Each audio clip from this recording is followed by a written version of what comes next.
It is just a huge honor for me today to be podcast interviewing Jonathan B. Levine. He has GLO Science. Dr. Jonathan B. Levine is an aesthetic prosthodontist practicing in New York City. He's the founder of two oral care companies, GLO Science and GLO Smile, and JBL New York City. Director of Advanced Aesthetics at NYU, international lecturer, author of the textbook Smile Design, philanthropist, clinical entrepreneur, the commencement speaker at Boston University's Goldman School in 2017, chairman of the board at Boston University Goldman School 2012-2015, advisory board member from 2016 to present, and recognized oral health care expert holding 27 patents for innovations in oral care. That is amazing. His work focuses on oral health, the integration of aesthetics and function, technological innovation, and oral systemic medicine. Dr. Levine is passionate about oral systemic medicine and the impact dental professionals have on patient health and well-being, and his commitment to delivering that message to the public. And, you know, I've seen you on television myself so many times. So, I mean, my gosh, you've been on the Today Show with Matt Lauer, who's no longer there, The Better Show, Kate's Take, Wendy Williams. My mom loves that show. The Dr. Oz Show. The Dr. Oz Show again. The Dr. Oz Show again. I mean, my God, how many times have you been on the Dr. Oz Show? Yeah, no, I did quite a bit for about 4 straight years, on for about 4 or 5 times every year, talking about oral health issues, oral cancers, all the things that are, you know, relevant. So that was always an honor to spend time with that amazing show that they started. So what was the most fun? Put them in order of most fun. Dr. Oz, Wendy, or Matt Lauer on the Today Show? Yeah, you know, I mean, being on the Today Show was kind of fun, and those kind of morning shows. I've done a number of them, but the Dr. Oz Show was the most gratifying because it was always a very intelligent conversation. Preparation was always key. And it always hit, you know, tried to go after anything that was hot. So when, let's say, the plastic in Oral-B had a toothpaste that was showing up in people's gums, or the conversation about mercury, or the lack of oral cancer detection by dentists and morbidity rates never changing in oral cancers, you know, there were hot issues to talk about. And so that was the most fun because we went after it. We went after the hot issues. So what's the story on Dr. Oz? I know you can't climb up the pole all the way to the top without getting a dozen arrows in your back. I mean, obviously, yeah. I mean, Dr. Oz has had his issues, you know. But what is your take on Dr. Oz? No, I mean, Mehmet is an amazing guy. First of all, he's an incredible cardiothoracic surgeon. Headed up that department. At the same time that he did that, he started with a radio talk show. Then he was discovered by Oprah, which then launched his show. And the show ended up being a full-time job for him. But he's an incredible physician, but he's also, you know, just an excellent researcher and has become, you know, America's doctor. Now, like you said, when you climb up the pole, you know, you get into some hot water with people trying to shoot arrows at your back. But he's a real physician. And I think his greatest stuff is still going to come. He's still a young guy, brilliant, and they've built one of the most incredible shows over time that has stood the test of time. You know, as far as, you know, resonating for the public and understanding the public's what they want to hear. I mean, people take notes from that show, right? And it drives their thinking on their own personal health and how they take ownership for their personal health. So I think he's done an amazing job. Well, you know, every time I lecture in New York City, every single time, at least one or two dentists has a personal story about Dr. Oz where they met him, they know him, something they ran into him, and they all say the same thing. They all say just an amazing man, a legend. Yeah. But when I looked at every time he gets in trouble, the first thing I smell is, oh, he's bumping into Big Pharma, who wants you to go to the doctor and take a prescription pill with every issue. And it's always something, you know, whenever he's talking about some natural thing, some fruit, some extract, some seed or whatever, I can smell that his major problem is that Big Pharma doesn't approve of his message. I mean, because I mean, everything I read is that Americans are 5% of the globe population and takes half the prescription pills. Right, right. You know, a lot of his focus is a lot about taking ownership of your health, understanding a naturopathic approach also. And it's a fine line for him because he's going to be talking about natural ingredients and how to cook and being preventative so you don't have to take medicine. And then it becomes a fine line with some of these type of antioxidants and ingredients of how far you can push it, which I think that's, was a question mark.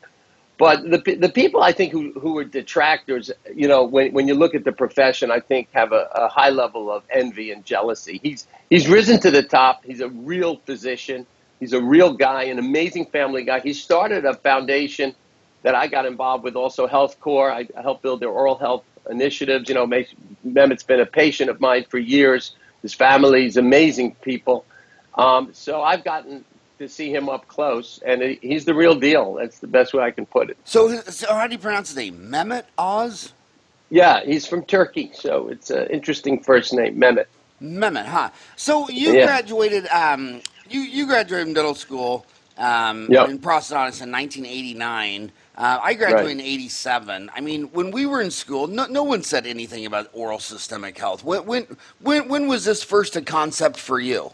When did we first hear about this?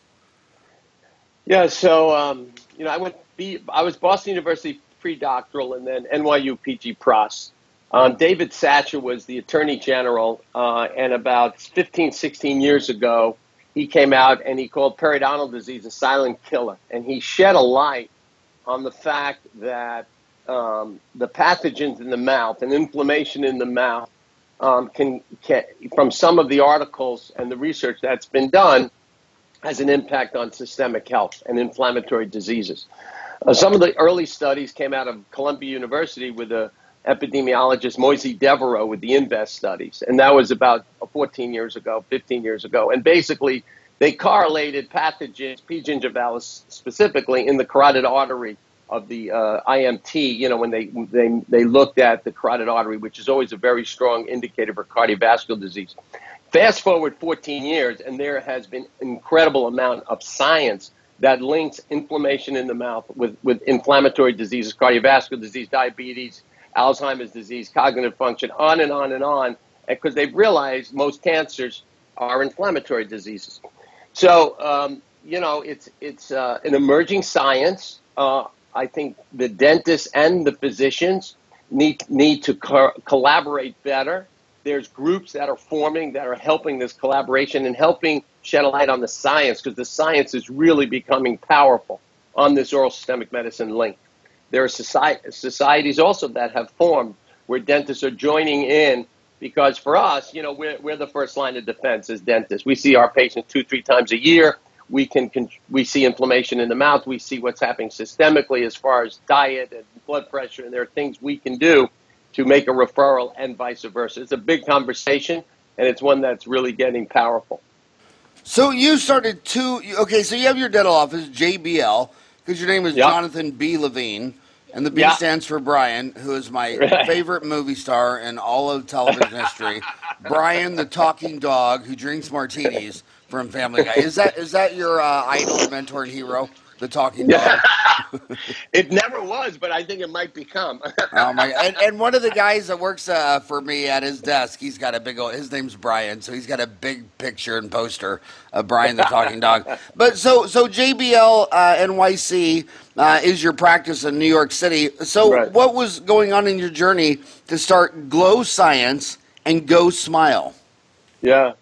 No, I started in dentistry, and I literally fell into it coming out of dental school, learning porcelain veneers from this amazing technician, Adrian Jerem, who figured out how to etch porcelain with two brilliant people out of Stony Brook and NYU, and this was in the early 80s. And there I am as a 26-year-old bonding porcelain to teeth and end up lecturing to people 20 years older than me. And it helped kind of accelerate my own career, and then I felt the need to go back and specialize. And literally 5 years after dental school, I went back and got my prosthodontic degree at NYU from 87 to 89.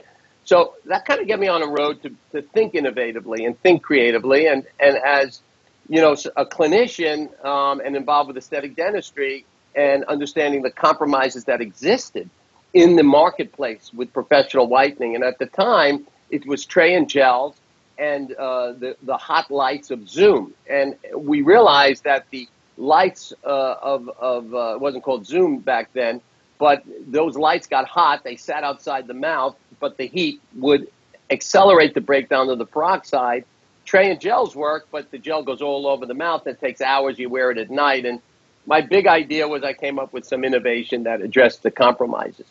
So that launched GLO after I kind of started working on delivery systems for hydrogen peroxide. That launched a company called GLO Smile, and we sold that. We started that in 2002, and that I sold in 2008, and that came from a TV show. I did The View in 2002, and I showed them new innovations, and the ladies loved this little whitener.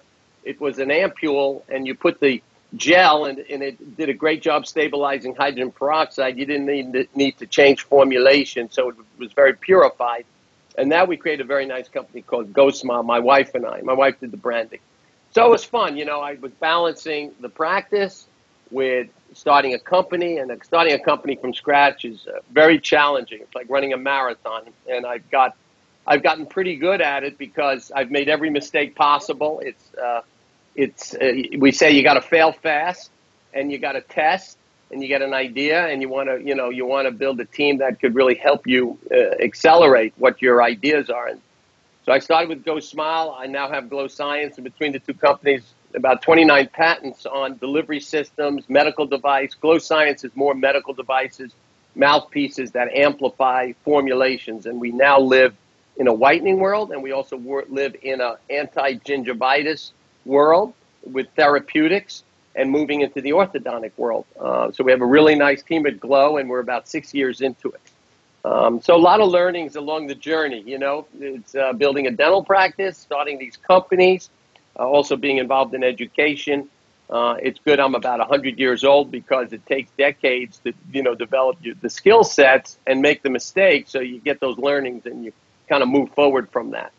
Well, I'll tell you, one thing that you can look through smoke and mirrors and find the truth. I mean, if you look at any business on Shark Tank, the first question they ask is, anybody can do this business. What is your protective mode? Do you have any intellectual property? Do you have any patents? It is so hard to get a patent in the United States. I mean, it is ruthlessly hard to get a patent. They find 100 reasons tonight. The fact that you got 27 patents, I mean, you're like a freak unicorn genius. How did you get 27 patents? Yeah, so, it's like... Does your brother run the U.S. Patent Agency? No, he doesn't. But it's like anything else. You get one patent, and to what you just said, you have to look at the white space, and so you look at what is novel and what is existing in your specific field, and you can have a very good idea, but if there's boxes you have to check off to be able to get intellectual property past an application to the claims where you have protection. So you get good at it, So I've done it since 2001, 2002. Fast forward now, and now you can really start generating it because I have a person who does the research. I have a great patent lawyer that we do the applications together, and it's really looking at the white space. It's really looking at what are the compromises that exist in the marketplace. Every dentist, every professional could think of different ways of doing things to improve it, whether you're placing implants, placing veneers. You look at this latest thing in aesthetic dentistry called First Fit. You look at digital smile design. You look at all of these things that are developing with software. And there's so much newness and innovation that's coming out of dentistry today, and it's very exciting. The challenge is, how do I take a great idea, get some protection, and then what do I do with that idea once I get the protection? Do I commercialize it? Do I bring it to a big company? And that's always a kind of a fun decision, and it's a fun pathway. In addition to our clinical practice, it's really a lot of fun to go after that. So you sold GLO Science, and you still have GLO Smile? I sold GLO Smile. I sold GLO Smile. That one we built from 2001 to 2008. We sold that in 2008. Who'd you sell it to? I sold it to the investor that who helped fund the company. And another watch out is you gotta as you build your company, it's all about the people you surround yourself with. I learned that painfully. And so, unfortunately, I didn't have an investor that was aligned with our thinking to take a long view to build it. And so I ended up selling out early. We did fine, but I felt it was an unfinished symphony. And so for me, it was, while I had my non-compete, it was thinking about what are the new innovations we can create. And what came out of that, what emerged was this temperature-controlled mouthpiece. That's a flexible circuit, universally sized, which literally launched a whole industry because there's plenty of people knocking us off, and we ourselves are constantly innovating on newness, and it's very unique.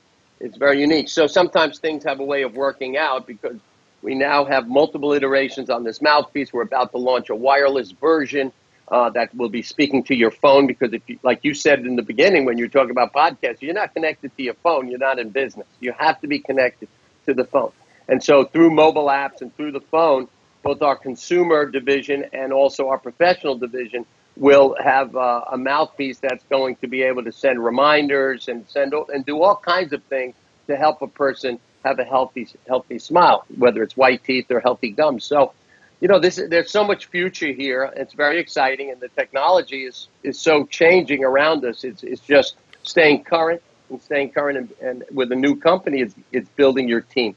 And so Go Smile, we sold in '08, and then we're now building GLO. I have a fantastic team, great CEO, investor partner who's helping us drive the company, great marketer. And we're in about 3,000 dental practices today with our GLO Science product. I do the innovation, involved with the research, and the team runs the company, does the marketing, and it's a great balance for me. I could focus on the stuff I do best. So his website is glowsciencepro.com, Glow Science Pro, and I'm reading on it, GLO Science patented. So GLOW stands for Guided Light Optics. GLOW. Innovation combines warming heat plus light in a closed system mouthpiece, activating the professional strength whitening gel, and prevents oxygen from escaping the mouth for fast, efficient, and long-lasting results. So That's right. And you're in 3,000 offices right now? That's right. Yeah, we're at it now about 3.5 years in the professional channel. We have a great partnership with the distribution company called Benco, which I'm sure you're very familiar with. Yeah. Benco, Yeah. and You know what Benco stands for? Yeah, that's Chuck and Rick's dad's name was Ben. No, right? that was their grandfather's name, Benjamin Grandfather, Cohen. Benjamin Cohen. And right. then his son right. was Larry Cohen, Lawrence Cohen, who still runs the complaint phone. When you call up, I love it. It's third generation family, and when you have a complaint and call the customer service number, it's him. It's second generation, like 80 years old. He is the most amazing man, and now his son Rick and Chuck are third generation, and that's what America was built on, is these families. And then another competitors, Henry Schein's got a quarter of the market, Patterson's got a quarter of the market, but then there's two private companies. There's Benco, and then the other one is Burkhart. And the lady running that is fourth generation. That company is 150 years old, and just amazing companies. But anyway, so why did you go with Benco, and how are they helping you? Yeah, I love that you know that, Howard, about Benco, because Chuck is on our board for GLO Science, and they've been just unbelievable in helping a young company grow. And I think also in response, because we have something that looks cool and new, we were able also to help them. So it's been a great partnership. And we started with them, and literally in 6 months, we doubled their whitening business. And we've been growing with them ever since. And, it's a lot of, when you have a big brother like them giving you a bear hug, it's trust. And just like you said, multiple generations, private company, there's a lot of relationship that builds, because it's not always the wind is at your back. A lot of times the wind can get in your face and you build too much inventory or whatever. And they've been just unbelievable partners. So today we have about 16 direct selling reps, going up to 30 by the end of the year. We sell with their reps. They have over 400 reps now. And it's good looking product. It makes a lot of sense. It takes half the time, none of the sensitivity. So it's a stress-free whitening. Most whitening causes too much heat. like the Zoom. I hate to say names, excuse me, but the professional whitening light. The tray and gels have been messy for years, so it's a very good innovative answer, and it's an in-office whitening, plus you take the device home so you have maintenance and you have follow-up. And the key is the mouthpiece is temperature controlled, so you get the amplification of the temperature, so you raise 10 degrees up, doubles the reaction rate. That's the basic chemistry. So if it goes 10 degrees warmer, that hydrogen peroxide breakdown doubles, you get more whitening oxygens, and the mouthpiece keeps it on the teeth longer as a closed system. So you start using a bunch of these things that intensifies whitening, and it shortens the wear time. Shortening wear time decreases sensitivity. So it's been a great relationship with them, and in fact, they turned us on. Burkhardt, we also work with Burkhardt. They have like a kind of big brother, little brother relationship with our direct sales, and we're growing the professional nicely with them. What did you say about Burkhardt again? You say Benco or? I'm sorry, Howard. You were talking about Benco. No, we're at Benco and also Burkhardt on the West Coast. Yeah, I always thought those. And Benco actually introduced us. Yeah, they have a nice relationship. Well, I always thought that'd be the perfect mergers and acquisition, wouldn't it? Though, I mean, Burkhardt is big out on the west, and Benco rules the east. I mean, wouldn't that be a great M&A activity? I think so. You should go find. I know nothing about what they're thinking. Come on, you're in New York City. You should go find some Wall Street broker to throw that together. So let's talk. This is Dentistry Uncensored. They come out of school. They're formally trained that these bleaching lights do nothing. So yours does or does not use a light? So the LED light, the energy of the light, does nothing. It's the heat that comes off of these super bright LEDs that are in these professional whitening lights. If you put a laser thermometer on the teeth during these professional whitening lights that sit outside the light, without mentioning names, it gets to about 67 degrees centigrade. That's almost 140 degrees Fahrenheit. That causes a lot of heat, intrapulpal pressure, and that's where the zingers come from.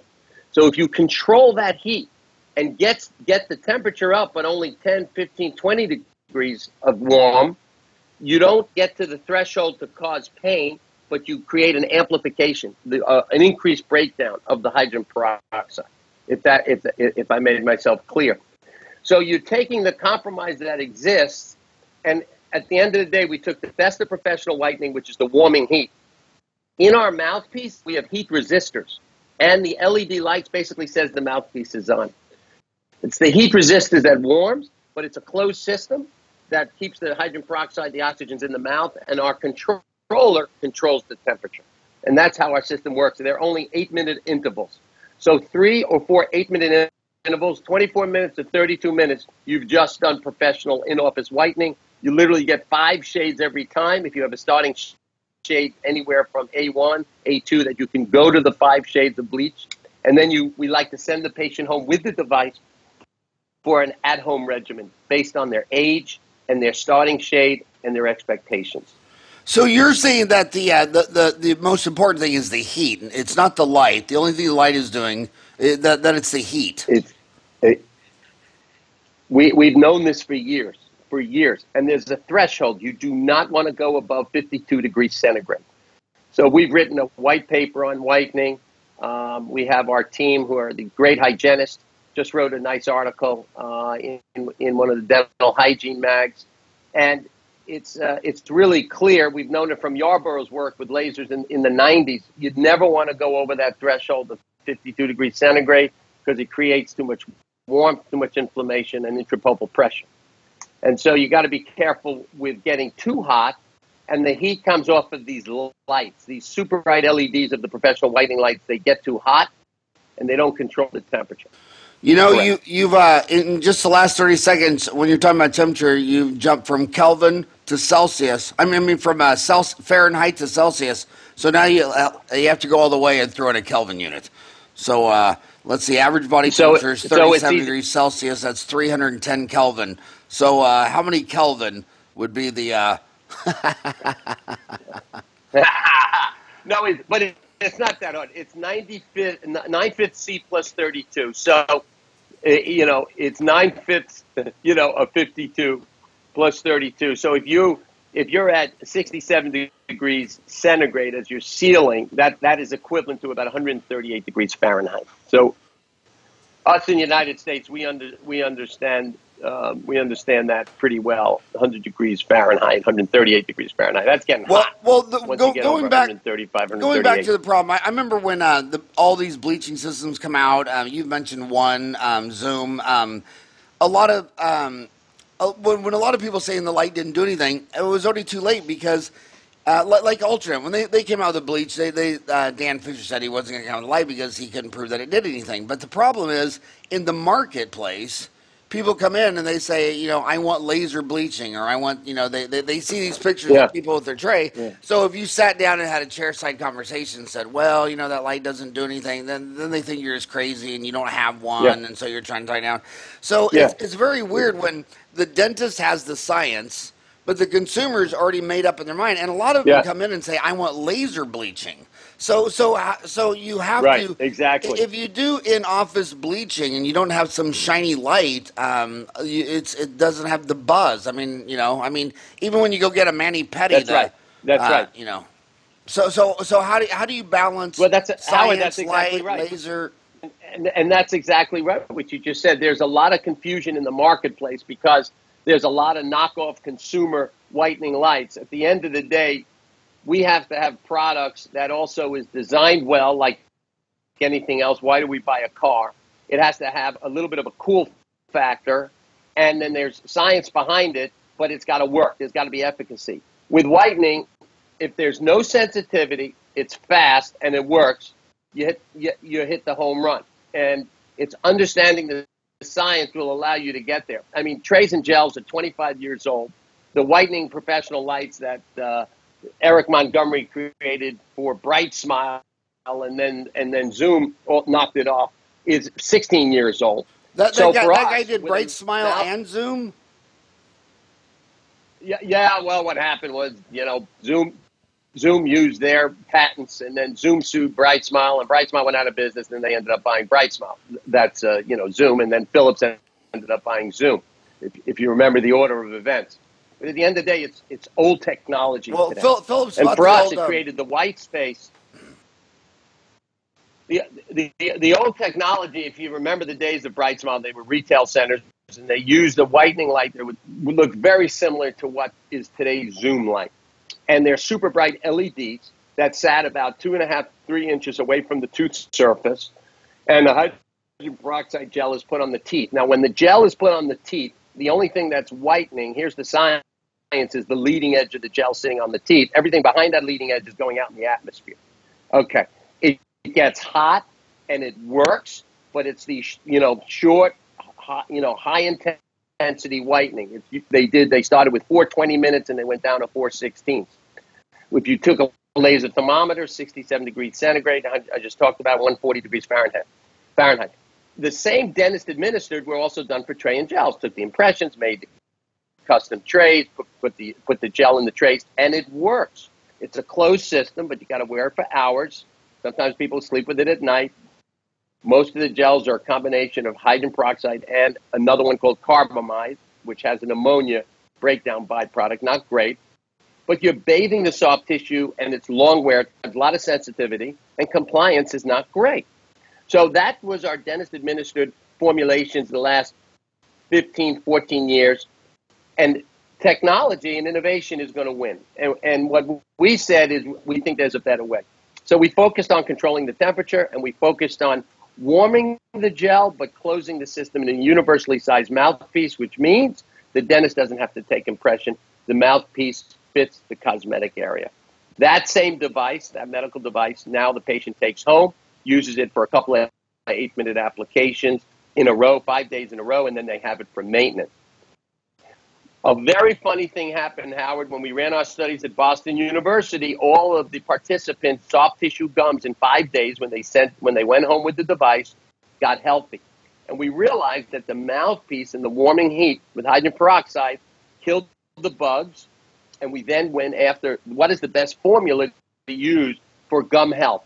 And that launched a whole new line of products that we brought out this past year called Eco Balance.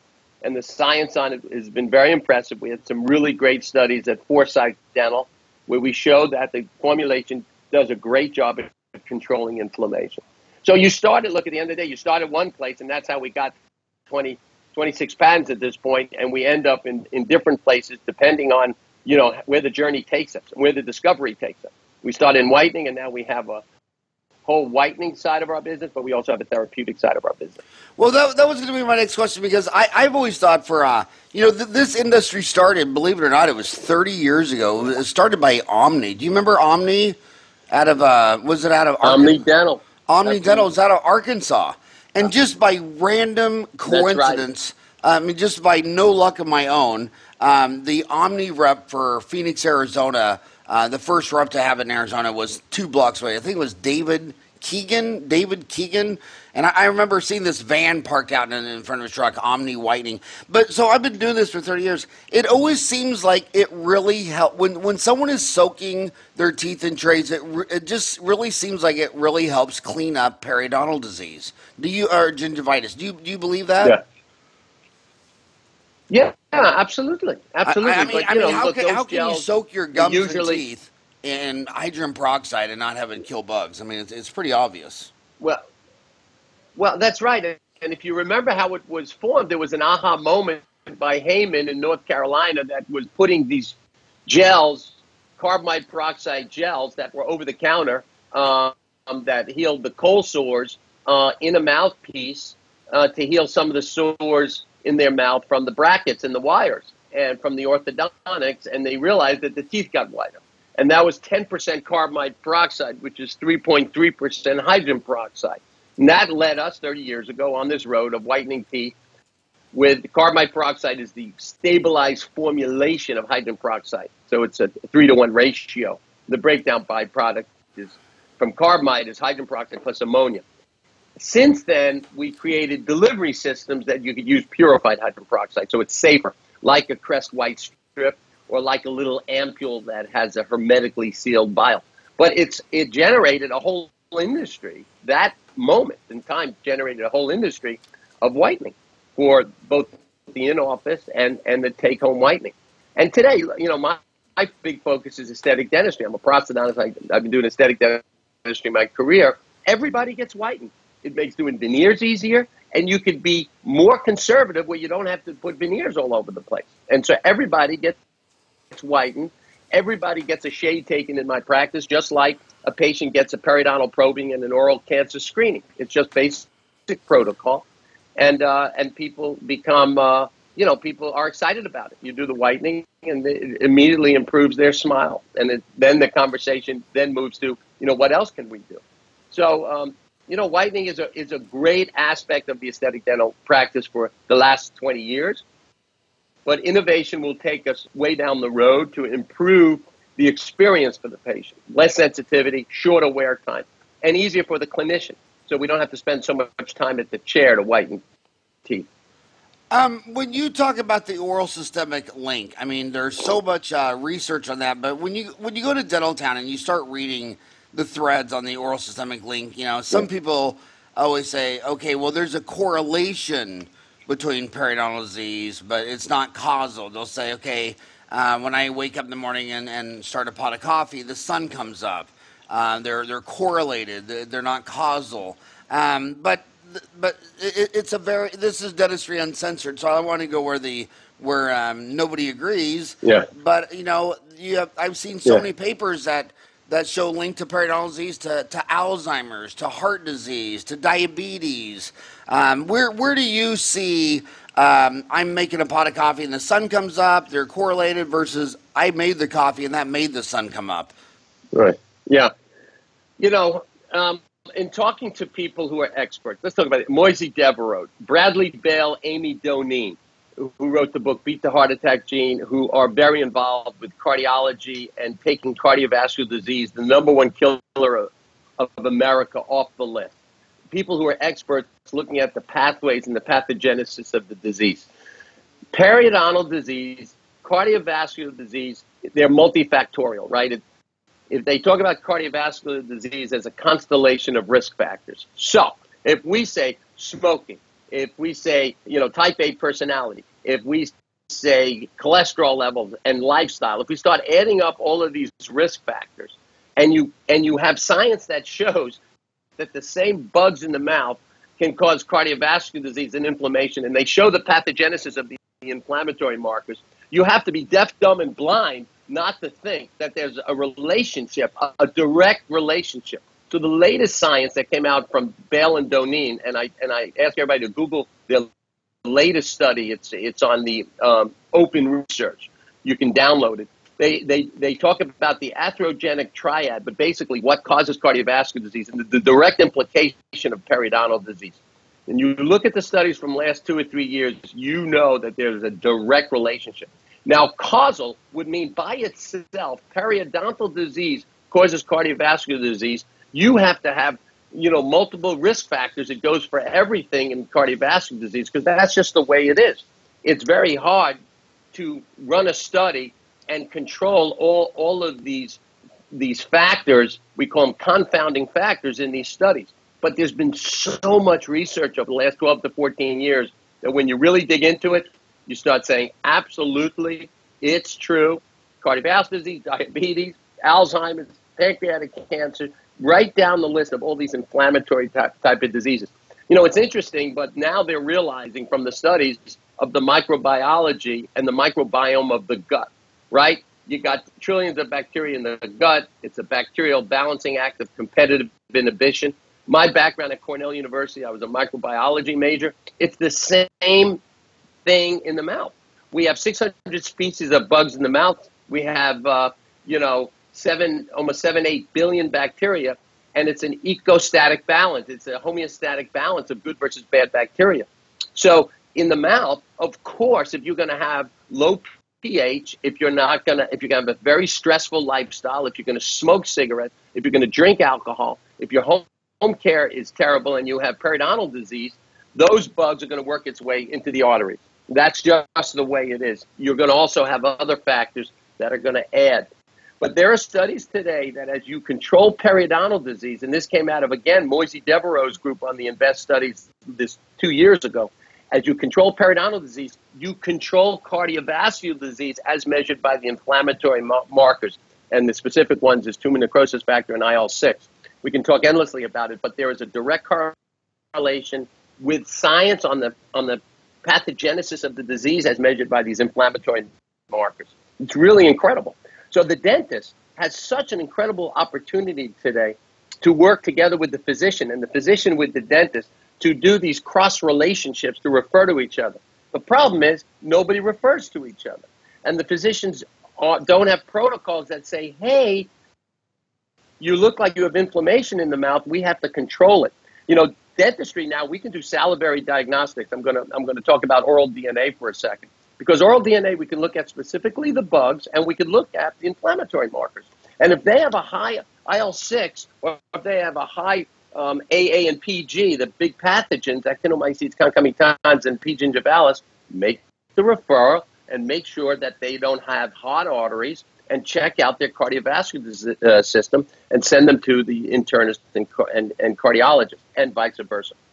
So we have to come a long way between our disciplines. What bugs me and drives me crazy is that dentistry and medicine is so separated. And when you do the science and the research on it, you realize that it all happened back when the schools got formed in the late 1800s and early 1900s, where down in Baltimore, they said, hey, dental school, you start your own school. You're not coming into medical school. It's extremely well outlined by a book called The Dental Diet by Stephen Lin. And it's really well articulated there. It's also a great writer from the New York Times wrote a great book and talked about this called Teeth.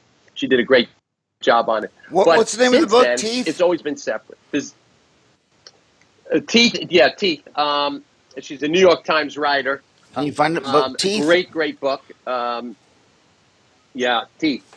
And the other great book that is wonderful from this Australian dentist who came to the U.S. and been touring, Stephen Lin, called The Dental Diet. Both books we had him on the show. They're a must-read. We had him on the show. An amazing man. He's terrific. He's terrific. So two places where, here I am in my third decade in my profession is oral systemic medicine And the other place, because I'm so aesthetically focused, is I work with an amazing plastic surgeon here in New York, and we design three-dimensionally, diagnostically, where we work with moving the lips, because 30 to 60, the lips drop, so that we could make normal shaped teeth, and the teeth don't have to be so big to show a youthful display. And again, plastic surgeons don't work that closely with aesthetic dentists, just like physicians don't work with dentists. So we have a lot of opportunity to create more of a collaborative environment between our professions, both on the science and the health side, but also on the aesthetic side. And so those are, for me, the two areas that I'm very focused on today. Yeah, I've had Dr. Lynn on the show. But this Mariotto, I've reached out to her for that book on teeth. Mariotto. She's never replied. Exactly. Do you actually know her? Yeah, I do not. But she's terrific. She wrote a great book. She did wonderful research, and she is shedding a light on the oral health crisis. We started a foundation 7 years ago when we started GLO Science, called GLO Good Foundation, and we go down to a Lutheran now. My patient friend asked us to come down there, and we took our whole practice plus physicians. Last December, we had 52 people. Went for 4.5 days. We treated about 400 people. And it's an oral health crisis when you don't have access to care. And we have it all over the globe. We have it all over the U.S. And she's done a great job really delineating it and really describing it well. Fantastic book. So you talk about you also talk about the future of artificial intelligence coming to dentistry. I'm dying to see what someone with 27 patents in dentistry is. Do you think artificial intelligence? I mean, I've seen a couple of entry-level products. One's trying to diagnose decay through a CBCT. Where do you see artificial intelligence coming into dentistry? AI. Yeah, artificial intelligence and AI. The exponential growth. And I've spent some time with the folks on the West Coast, Singularity University and Exponential Medicine. I was asked to speak at an innovation summit. And when you look at robotic-assisted surgeries, which is now happening with a company called Neosys, and we look at computational science, it's something called quantum computing, where now our computers can generate so fast equations and allows these machines to learn. I think it's not the fear that it's going to replace us. It's more that it's going to make us better. And so we say AI is IA, intelligent amplification. It can amplify what we do. We can do it better. And it's an exciting future. So I really think we have to embrace it. The fear of them, the robot replacing us dentists, and then we're out of business. I don't think that's the gig. I think the gig is that they're going to just make us that much better. We could diagnose better. Our science is better. In 1950, it took 50 years to double the medical knowledge. In 2020, it's going to take 72 days. And that's the truth. And that comes out of exponential medicine, Daniel Kraft on the West Coast, Ray Kurzweil, the Singularity Group. And you realize how fast everything's moving. It's exciting. And I think it's an opportunity for us, especially us guys who are the baby boomers, to really embrace it. What was the company you mentioned? Did you say Neosys? Neosys, Neocis. They're amazing. You should get them on the show. The inventor is an MIT young man. His father was an endodontist. They have created a robotic-assisted machine. I was lucky to be one of the first people to see it. They put it in 15 locations in the country in the last year, and they're constantly fine-tuning it. They also built one for orthopedics, and they sold it to Stryker. So they're on robotic-assisted surgery now, and it's pretty amazing. But it's to assist. It's not to do it. And it's all based on the software planning based on the CBCT. Amazing. Truly amazing. Yep. And you know these guys? I do. If you'd like me to make an intro, it'd be my pleasure. Introduce us, put on the show. So it's also on Twitter. He's at Yomi Robot, YOMIROBOT. Yeah, that's the robot, Yomi. Yeah. And it's one of his last tweets. Why is By Design Dental Implant Center offering a Yomi Robot assisted dental surgery. That is just amazing. From Robert Magaiorus. Yeah, That is yeah, amazing. So yeah, yeah, and I like here I love this meme. I posted this is on Dental Town yesterday. I'm just reading it under the artificial intelligence thread. yeah, But it said, 1950 was a Turing test where, and then it was, anyway, it goes on slowly, not much going on. Then 1997, it just starts ramping up, Deep Blue. And then 1998, yeah. Kismet. And then 1998, AIBO. Then 2002, Roombra. 2011, Siri. 2011 Watson, 2014 Eugene, 2014 Alexa, 2016 Tay, 2017 AlphaGo. I mean, it's you can tell that from basically in a nutshell that from the first thought of it in 1950 to 1997, not much happened. But from Right. 1997 to 2017, it's kind of like a mushroom cloud explosion. Exactly right. It's computational science and how fast we can compute. There are guys that are putting this robot-assisted Neosys Tomy machine in their centers. There's one oral surgeon, MD Uday Redeye. You got to get him on the show, and he's on the board with me at Boston University. He's a Goldman School grad, MD oral surgeon, and he's created an unbelievable center down there. And we're putting together the guys to create an association of robotic dentistry. It's going to be a tremendous future. Imagine to be able to prepare the perfect preparation and to have veneers that are done off of a digitally smile design, and you can do it all in one visit and no impressions. There's such a great future with this. We already have it with First Fit and just needs to be combined with the robotic assist. So it's very exciting stuff. And the only thing we got to do is stay nice and healthy, Howard. Well, you just said so. You just walked into a Birdie. You just said same day veneers.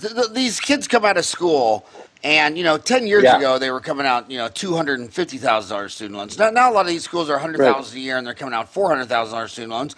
And they look at a cosmetic dentist, prosthodontist like you, and they want to be all that in a bag of chips. And a lot of them are told that they can do same day veneers if they buy a $150,000 chairside milling machine. Do you think that people could do elite cosmetic dentists like you with a chairside milling machine, or do you think you still need to use a lab? And as a prosthodontist, if you came out of school $400,000 in debt, I mean, you could raise your student loan debt 50% just by buying a Yeah, Cirac machine. So I'm going to yeah, hold your yeah, feet to the fire. Do you yeah. recommend these new grads $400,000 in debt buy a $150,000 chairside milling machine? Okay. So here's my data point. I've been in dentistry 30 years. Did one of the first people in the country to do porcelain veneers in 1982. Ran the advanced aesthetics program CE course since for the last 12 years. I've been involved with it 16 years. Okay. So educating. I have been doing analog dentistry, I'm going to call it, non-CAD CAM dentistry my whole career. And it's only the last 3 years that I have accepted the fact, and I'm talking about aesthetic dentistry, I'm not talking about inlays. I have accepted the fact only since I met a fantastic dentist named Christian Coachman, who's become a dear friend of mine, that we can smile design. And we did a course together. We brought in 5 of the best CAD-CAM ceramists in the world last year at NYU. And for the first time, CAD-CAM can create aesthetics at the same level as layered, either feldspathic or pressed ceramics like EMAX. So the short answer is, if you're a young dentist coming out of school, and if you want to create a differentiation, a skill set different from the older dentist, learn digital dentistry. Boston University is the first school to go fully digital. They have Cirac machines and milling machines, inlays, crowns, single tooth implants, surgical stents. Yes. From a digital smile design and CAD-CAM, it still is very dependent on a high-tech ceramist to understand all of the calibrations you have to do for this milling machine, and then you still have to layer it. So the short answer is if I'm a young dentist, I want to learn, of course, my fundamentals, because everything is fundamentals. Digital dentistry is not going to make you a great dentist. The fundamentals will. Pankey Institute, Spear Institute, different universities, NYU. But if you learn digital dentistry, how to take scans, how to design on software, and how to do CAD/CAM, even single restorations, you are now going to have a point of differentiation, and you'll have an advantage over your other graduates. And then you're going to be able to get hired either by a dentist looking for an associate who wants to bring digital dentistry in, or by one of these great DSOs that give these young dentists a wonderful opportunity. But as far as aesthetic dentistry, that's going to take the fundamentals that take decades to learn, and great ceramists that are learning, they're cutting their teeth right now. We're at the very early days of creating beautiful CAD/CAM aesthetic restorations that we can do from layered ceramics. It's just started. Zircozan, Aman Gerbek, Sirac, these are all the milling machines all over the world that the top people, and it's all out of Brazil and Spain and Europe. Not so much out of the United States. The top technicians and ceramists are coming out of Brazil and Spain also. And these guys are amazing. But it's going to take time for the rest of these technologists to really learn, how to do it properly. So it's the early days. So I hope that wasn't a long-winded answer. The short answer is the young dentist has to learn digital dentistry for sure. Okay, same question. Should they take they're doing, when I talk about dentistry, especially when they come out of school, Yeah. when you're learning football, you need to learn a block, a tackle, a catch, a pass. You don't teach young kids a flea flicker play. So when they come out of school, for the first several years, they just need to get their skills up, basic dentistry. But when I look at 100 million insurance claims filed, I lectured down in Florida to 300 people from the insurance company, and they were showing me all these charts. But if you line out the teeth 1 to 32, and you look at all the billed procedures, it just goes down. And there's just 4 major spikes on the 4 6-year molars.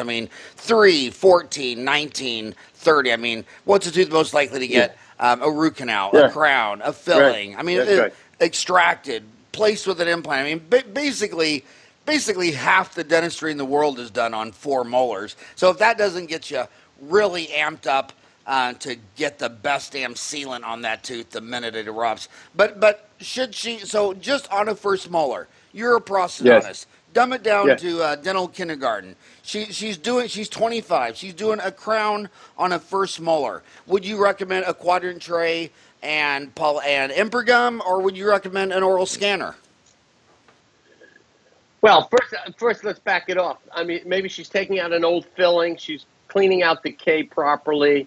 She's doing it with all the steps that are necessary. Today, there's very little indication, unless you're taking an old crown off, there's a little indication for always prepping full coverage. Because what happens, if you're taking old silver, you could, with EMAX and with these, high-strength ceramics, you can do, it's like the old days of gold, but you're doing partial coverage. Because that is more conservative, and it also, it creates a better opportunity of success. Okay, because you're not prepping the whole tooth down, and you're not causing pulpal issues, and on and on and on.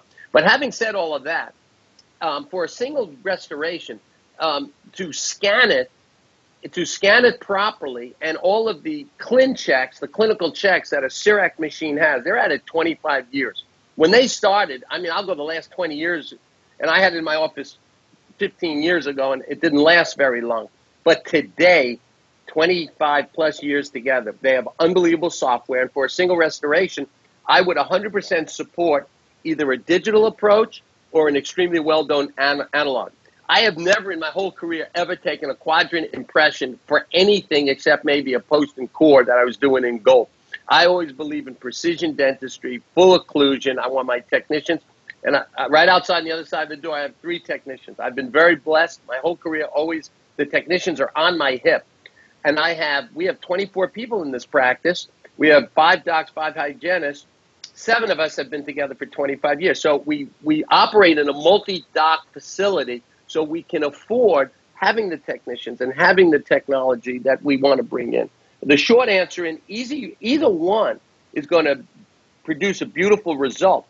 it is all about the devil's in the detail, as we know, Howard. How well we scan, how well that technician is creating beautiful anatomical form. But you have to learn both. And for the young dentists, they should absolutely become digital dentists because they're going to add value to any practice they're going to go to.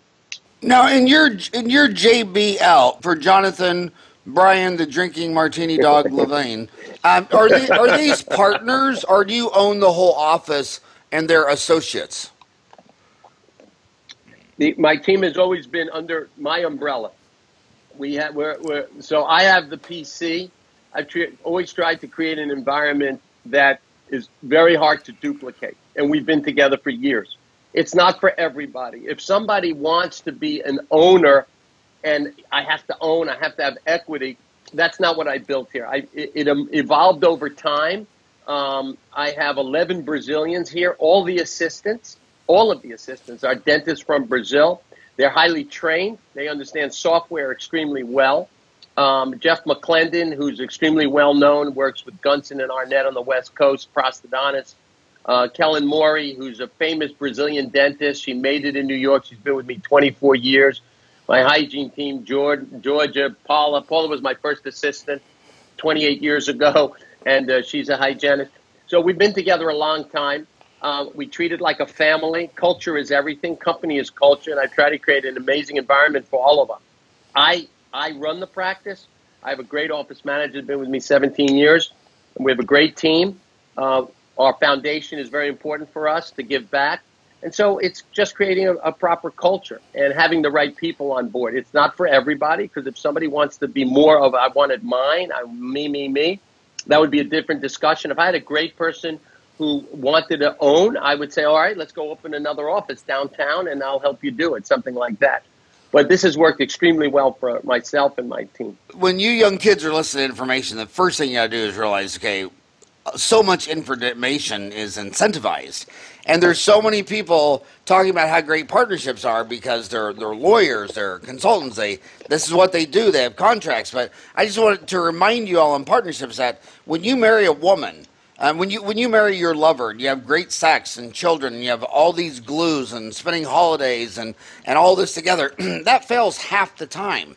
So when you marry another dentist because you're in school and you're like, this is risky, and I think it'd just be easier to start my dental office with my buddy, Shirley from dental school, and now you're married to someone and you don't have all these glues of making love and children and holidays and weekends and all this, and they fail as often as marriages. And so many dentists, I know a dentist who sold a partnership for $650,000 for half his practice.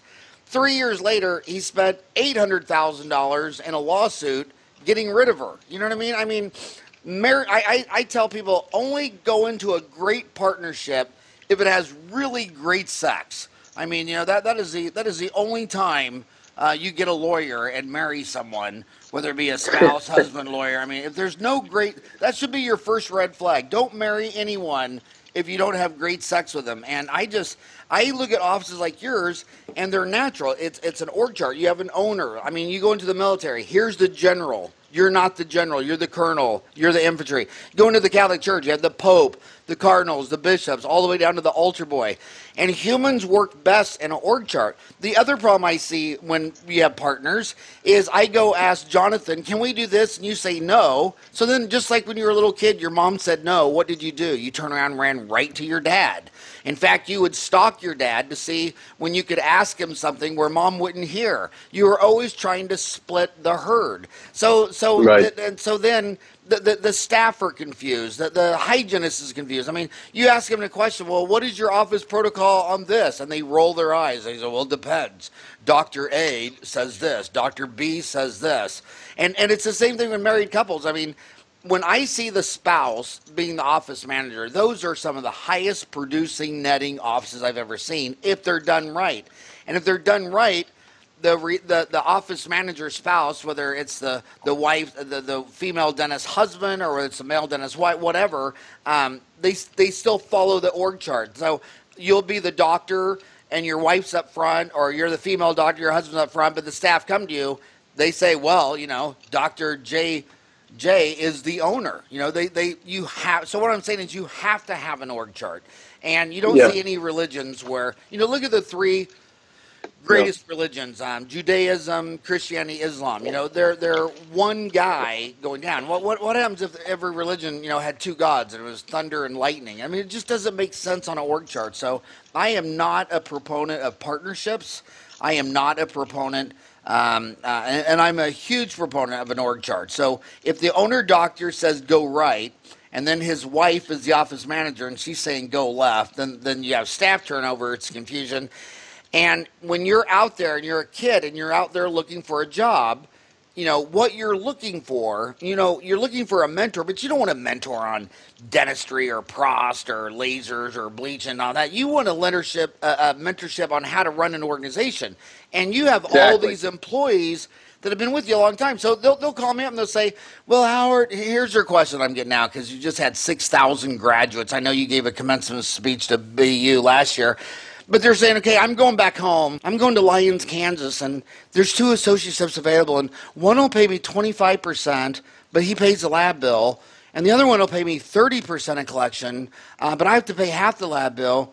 Which one should I get? And it's like, dude, you're not even smart enough to know the answer. What if one dentist has been divorced 3 times and the longest anyone's worked in his office is 3 years? And then the other office, he's been married for 25 years and he's got a half dozen employees that have been with him 10 to 20 years. So you can see these red flags. You want to go in and you want to learn business. I mean, you're going to learn your craft, but business in 2 words is HR.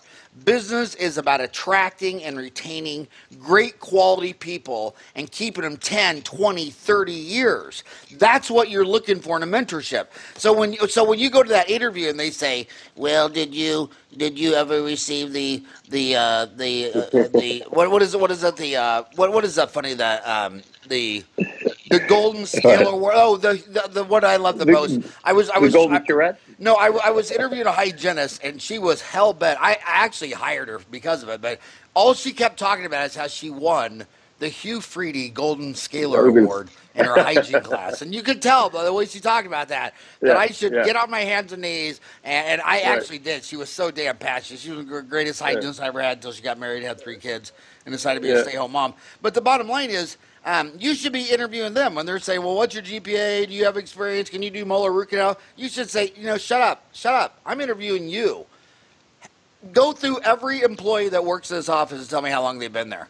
And then when they sit there and say, well, our hygienist's been there 2 years, or other hygienist's been there a year and a half, and this system's Yeah, been there 2. yeah, And then you come back and say, how come nobody in this office has stayed here 10 years when the right, doctor is 65 years old? What do you right, think the cause of this dysfunction is?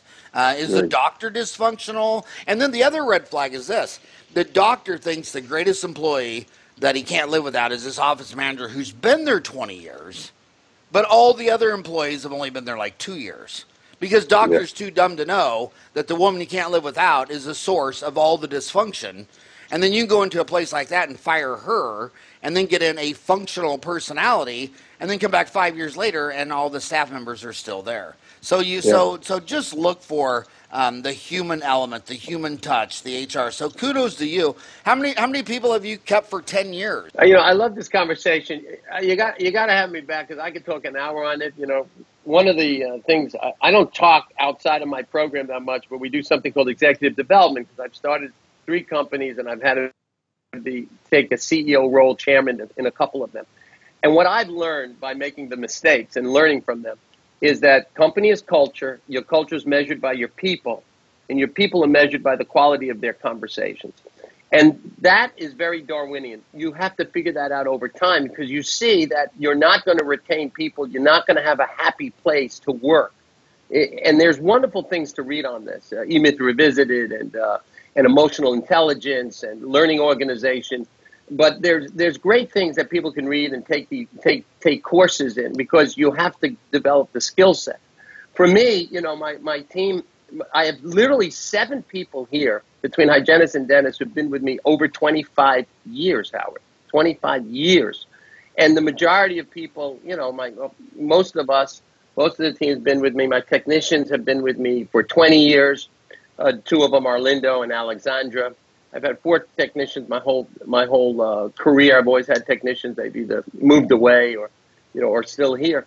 But it's about creating this culture, and leadership happens, as you know, at every level. And you're right.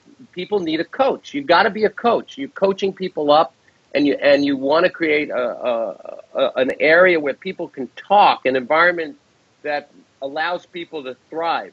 And so, it's very exciting because as dentists, we can run these solo proprietorships you could have people that work with you, and everybody could take a different skill. Now, who's that guy? Guess who just woke up? Emma, say good morning. Say good morning, Jonathan. Good morning. She's a slow waker How are upper. you? She is not. She is not ready to talk yet. Morning, Emma. So cute. But I love it. could you have done what you did if the longest any of your employees stayed with you was 3 to 5 years? No, you can't do anything because you just what you said. You're developing. HR is the most important thing. So what Jim Collins will say, you got to have the right people on the bus and the right seats. And for us, if I turn back the clock 25 years ago, I didn't know what I knew now. I've made all the mistakes, but you got to learn. You got to constantly. It's a learning organization you have to build. And you have to create that special environment. So you have to get educated. Just like you have to be a good clinical dentist, you have to understand how to read people. You have to create an unbelievable culture for people to thrive in, an incredible, culture that builds over time. You can't be successful by yourself. Absolutely, Howard. Absolutely. Yeah, I've got a dozen people that have been with me 20 years, and so many people that always ask, man, how do you do it? How do you do it? How do you do? Because I got a monthly magazine, Dental Town, and website, Ortho Town, website. I got all this stuff. It's like, dude, it's easy to do when you got all these team members been there 20 years. You don't micromanage anyway, but we're way over time. We're at an hour and 15 minutes. But you just mentioned another thing. I like you in so many ways, except for all that good-looking hair. I think you should shave your hair and be bald. And that's my father. My dad was like that. Actually, did you know I'm not naturally bald? I actually shave my head because when I let my hair grow out, everyone thinks I'm Brad Pitt, and I get so sick of it that I just shave my head. But you said Jim Collins, and it seems like every time I meet a really smart CEO, their number one business guru is Jim Collins, and he wrote 4 books. Good to Great, Built to Last, Great by Choice, How the Mighty Fall. Let me just go through just real quick. Built to Last was written in 1994. A lot of those businesses, these young millennials, it's too old, but Good to Great is just, you have to read it. If you own your own dental office and you haven't read Good to Great in 2001, you're cheating yourself. Then he came out in 2011 with Great by Choice. That was another classic. He should be coming out with one any soon now because his last one was 2011. But and then the opposite of his good book, because he wrote 3 books, starting Built to Last, 94, Good to Great, 2001, Great by Choice, 2011. But then he challenges himself. He says, I'm always studying. So what he does, he teaches business in grad school in Colorado. So he'll get a bunch of grad students, and they'll collect data, and they'll analyze data for like 5 years. And then he sums it up, and he writes a book. But he gave he gave himself the opposite goal. He said, let's study the ones that failed. And I loved that one the most. It was How the Mighty Fall. And How the Mighty Fall. And that was in 2009. And it was also his shortest book because it's not a very long book because at the end of the day, it's real simple. If you can't attract and retain great quality employees, you're doomed. And how do the mighty fail? They can't. They hire. You hire. I mean, I'd say the last 5 employees we've hired, we probably interviewed 20 to 30 people. In fact, the one that killed me, it was about 4 or 5 employees ago. We interviewed 36 people over like 2 months, and then hired the first person that we talked to. So all those other 35 interviews were a complete waste of time. But the bottom line is, and I'll end it with this. You're in the most competitive sport ever was the New York Yankees, Steinbrenner. And I mean, how serious did Steinbrenner take HR? Yeah, that was it. That was everything. He wanted the best players he could put together. But we all know a lot of times it's not so much the superstars, but it's how well everybody works together. You know, we see that all the time. And it's like that with our team. I would add to the list for your readers. There's a book called Agile Innovation by Eric Ries, and he talks about how you test things, but how you test because you want to fail, because you want to take risks, and the opportunity for young dentists to step out because they know the phone, they know social media and digital, they know how they can build a practice through awareness, and they can use those technologies along with learning the fundamentals to push the envelope, along with the greats like the Jim Collins and like Daniel Goldman with emotional intelligence. There's so much great things to read, to our own personal mastery, our own skill sets to be successful. And it's like my friend Stevie Hansen who has restaurants. I'm an overnight success in 25 years, 30 years. It happens over time, and you have to have patience with it, and it's fun. We say dream big, but if you think you're dreaming big, dream even bigger and surround yourself with people that you love. People stay with you and me because we love each other, because we put time in each other. I learned that. I played lacrosse in college. 1976, we were national championship. We lost our sophomore year. Our junior year, we were undefeated our senior year. And I learned a very important lesson, and that is to love your teammate and to have each other's back. And that's how I thought about building my practice, with people that I love and love me, and we're going to grow and get on this journey together. So did you see on ESPN how they always have like the top 10 plays of the day or whatever? The lacrosse play was the number one. Did you see it the other day? It was like 2 days ago. It was the guy. It was a pretend pass, and the other guy pretend he had the ball. But the first guy that passes still had it. I thought they still had it. Yeah, the secret called the secret pass or something. Yeah, it's like it's a fake flip, and then he still has the ball. And he still had the ball, and nobody on the field knew he had the ball. He literally walked he was like walking slow while the other guys are. He's just like walking, then all of a sudden he throws it. But hey, it was an honor and a privilege for you to come on the show. Thank you much for coming on the show today. No, it was great being here, Howard. I loved talking to you. Transformed smiles in my practice, creating products, and teaching young dentists. But it's not about me, it's about her. And that's a goth. I met her in Rwanda when I was part of Foundation Rwanda. It's an organization that supports the mothers that were raped in the genocide and their children. A goth had her teeth knocked out by a machete. She survived the genocide.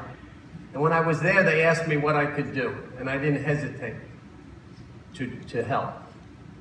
So I tried to figure it out. I went back to New York to my clinic. I took a basic impression when I was there in Rwanda, came back a year later, and was able to fit a prosthesis in one of the 6 dental offices, the 6 million people. As she looked at herself in the mirror, and there she is, how she used to cover her hands, and those are her eyes looking on. But as she looks at herself in the mirror, I realized that we gave her smile back. But more than her smile, we gave her soul back. And the power of the smile, and I love what I do, is something special.